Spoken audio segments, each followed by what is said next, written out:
Hola, ¿qué tal, profesora? Mi nombre es Vanessa García Valenzuela. Este es mi segundo entregable.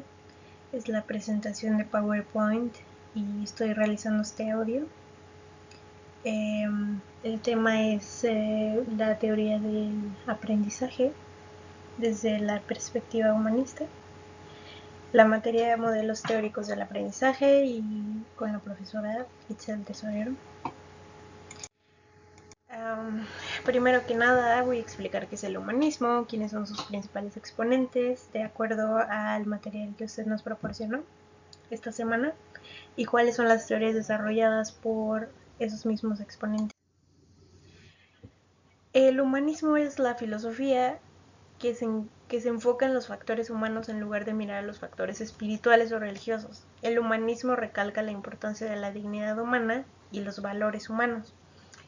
La psicología humanista es una perspectiva que se centra en el individuo y se busca la superación personal de la persona. Los humanistas pensaron que el condicionamiento y el psicoanálisis eran demasiado pesimistas y que se desviaban de las decisiones personales del individuo. Los principales exponentes del humanismo son, de acuerdo a los materiales de esta semana, Abraham Maslow, Viktor Frankl, y Carl Rogers. Abraham Maslow diseñó una pirámide de necesidades, que es una teoría que establece que 5 categorías de necesidades humanas dictan el comportamiento de un individuo. Entre más bajo sea el nivel, más fuerza y más prioridad tiene la necesidad. Las necesidades desaparecen progresivamente de acuerdo a la edad, y las necesidades inferiores, al suprimirse, provocan crisis. Estas necesidades son primero en el nivel más bajo la necesidad fisiológica, después la necesidad de seguridad, la necesidad de amor y pertenencia, la necesidad de estima y por último la necesidad de autorrealización. Viktor Frankl dice que la tesis de la psicología individual concedía más atención a los problemas existenciales, y su propia experiencia personal al ser judío, estuvo en un campo de concentración, es testigo del asesinato de su propia familia, trata de buscar el sentido de la vida y funda la logoterapia. Tiene correspondencia con Sigmund Freud y toma algunas de sus ideas, pero a diferencia de Freud, la centralidad de su teoría no parte del impulso sexual, sino que pone en primer lugar la búsqueda del sentido de la vida. La logoterapia permite hacer frente a aquella neurosis que no nace de los impulsos morales, espirituales o existenciales. Y también dice que íntima de la existencia humana está su propia capacidad de ser responsable. Por último tenemos a Carl Rogers, que dice que su teoría dice que todos los seres humanos los motiva un proceso dirigido al crecimiento. La meta de la vida es cumplir con el proyecto genético y convertirse en lo mejor posible. Rogers dice que el hombre es bueno y saludable por naturaleza. Dice que la tendencia a la realización comienza en el seno materno y esa misma motivación regula la maduración a través de los años. La consideración positiva surge el mismo, los niños necesitan consideración positiva. También dice que la consideración positiva es importante para el desarrollo de los niños. Los niños necesitan consideración positiva incondicional. Las personas funcionan plenamente cuando conocen todas las experiencias, viven con espontaneidad, confían en su organismo, toman decisiones con libertad y enfrentan los problemas al adaptarse a las situaciones. El nivel educativo que elegí es el kinder y el último exponente, a Carl Rogers. Bueno, estos son los 3 ejemplos de cómo el educador puede usar la teoría de Carl Rogers para instruir a mi perspectiva. El primer ejemplo que puse fue que su actitud debe ser positiva, se debe buscar mejorar la autoestima de los niños durante los primeros años. De acuerdo con la investigación, Rogers supone que una persona se encuentra en un estado de incongruencia si parte de la totalidad de su experiencia le resulta inaceptable y se niega o distorsiona la imagen que tiene de sí mismo. Es por eso que el educador tiene un papel muy importante al dar consideración positiva incondicional de acuerdo al programa pertinente. El segundo ejemplo es que el sistema de educación inicial debe ser abierto para que los niños sean independientes y busquen la autorrealización. Esas prácticas deben fomentar la creatividad y la autoexpresión de los niños para actualizar su potencialidad humana. El tercer punto es que el aprendizaje que se imparte debe de ser significativo. Tiene que impulsar la capacidad del niño de incorporar por sí mismo el proceso de cambio. Es muy importante que el educador no solo proporcione los materiales, pero que se vea altamente involucrado en la orientación del alumno a un nivel más personal para ganar su confianza y tener una mayor posibilidad de éxito durante el proceso de aprendizaje.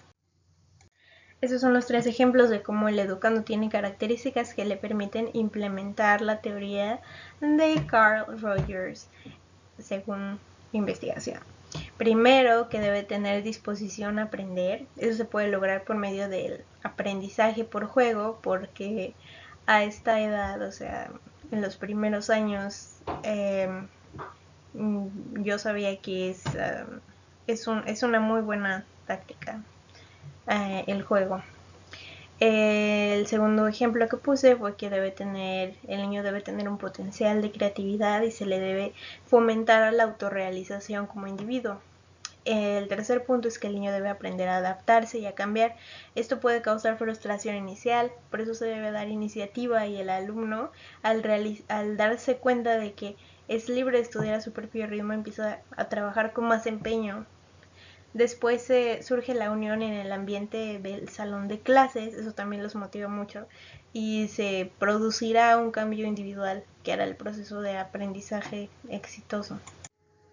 Respecto a esta pregunta, los 3 elementos que yo considero, el primero es el modelo humanista, pone en primera instancia al educador y al educando antes que al material.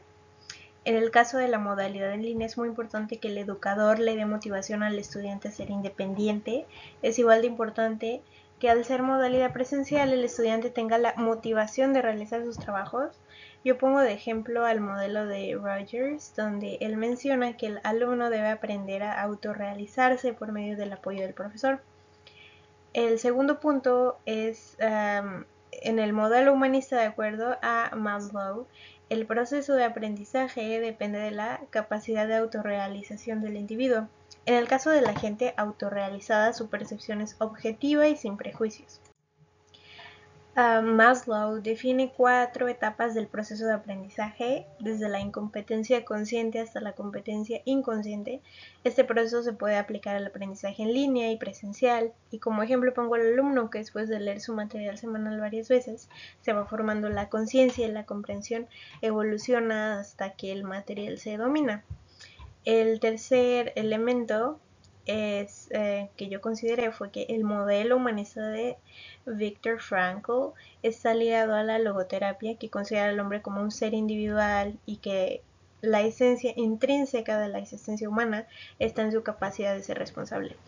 En este sentido, podría deducir que la misma responsabilidad que se tiene para preservar la integridad del individuo es la que va a motivarlo a estudiar y cumplir con el material, muy independientemente de sus impulsos e instintos y de acuerdo con sus propios principios morales. Esta es mi conclusión. ¿Qué piensas sobre el modelo humanista con respecto al aprendizaje? El modelo humanista es diferente a los demás que vimos estas anteriores semanas, porque centra el aprendizaje en el individuo, en su autorrealización. Esto se logra a través de la guía del educador. Esta teoría educativa cree en enseñar al alumno en su totalidad. Este enfoque también ve a los alumnos como innatamente buenos y se centra en buscar el bienestar emocional educándose.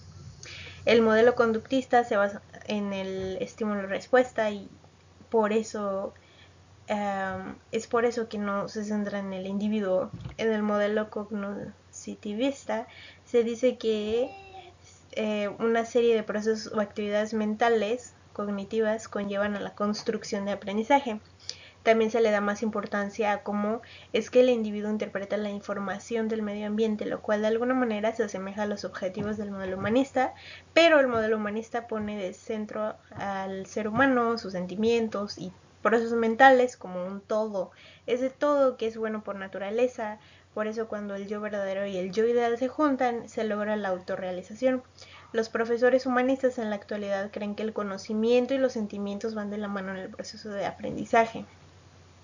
El aprendizaje cognitivo y afectivo son importantes para el aprendizaje humanista. Las lecciones y actividades deben enfocarse en el estudiante en su totalidad y en su intelecto y sentimientos. Esas son mis referencias y una disculpa, maestra, traté de hacerlo lo más corto posible, pero sí me pasé un poquito. Le agradezco su atención, saludos.